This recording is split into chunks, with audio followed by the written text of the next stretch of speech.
Solve the quartic equation. X to the power of 4, minus 2x cubed, plus 4x squared, minus 3x plus 1, equals 0. Firstly, we check whether we can solve the equation by using the rational root theorem. The integer factor of the constant term is 1 or negative 1, and the integer factor of the leading coefficient is 1 or negative 1.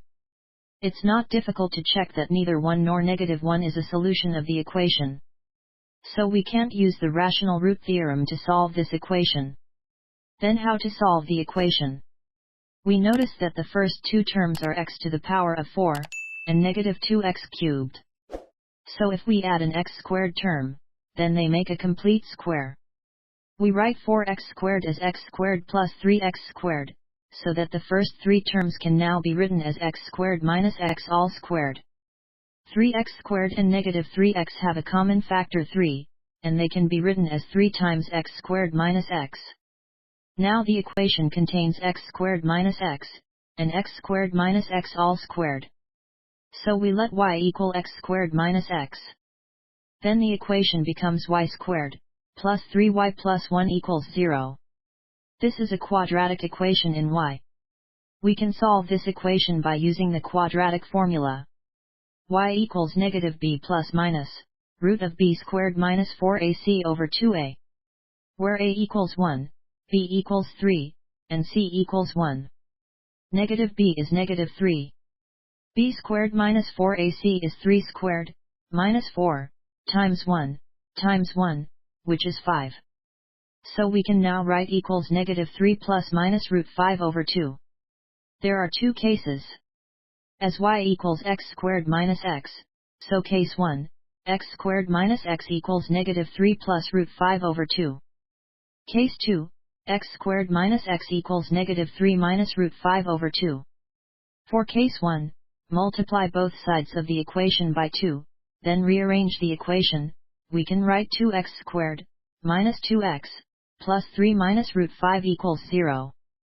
This is a quadratic equation in x. We can use the quadratic formula to solve this equation. So x equals negative b plus minus, root of b squared minus 4ac over 2a. Where a equals 2, b equals negative 2, and c equals 3 minus root 5. Negative b is 2. B squared minus 4ac is negative 2 squared, minus 4, times 2, times 3 minus root 5, which is negative 20 plus 8 root 5. So we can now write equals 2 plus minus root of negative 20 plus 8 root 5 over 4. The radical can be written as 2 times root of negative 5 plus 2 root 5. Then divide both numerator and denominator by 2, so we can now write equals 1 plus minus root of negative 5 plus 2 root 5 over 2.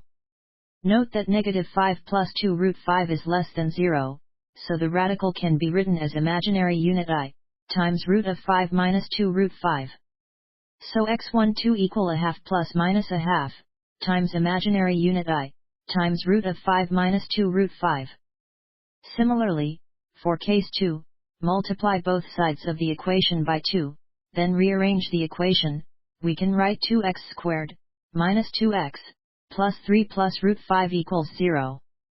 So x equals negative b plus minus, root of b squared minus 4ac over 2a. Where a equals 2, b equals negative 2, and c equals 3 plus root 5. Negative b is 2. B squared minus 4ac is negative 2 squared, minus 4, times 2, times 3 plus root 5, which is negative 20 minus 8 root 5. So we can now write equals 2 plus minus root of negative 20 minus 8 root 5 over 4. The radical can be written as 2 times root of negative 5 minus 2 root 5. Then divide both numerator and denominator by 2, so we can now write equals 1 plus minus root of negative 5 minus 2 root 5 over 2. As the radicand is less than 0, so the radical can be written as imaginary unit I, times root of 5 plus 2 root 5. So x34 equal a half plus minus a half, times imaginary unit I, times root of 5 plus 2 root 5. So in summary there are 4 complex solutions.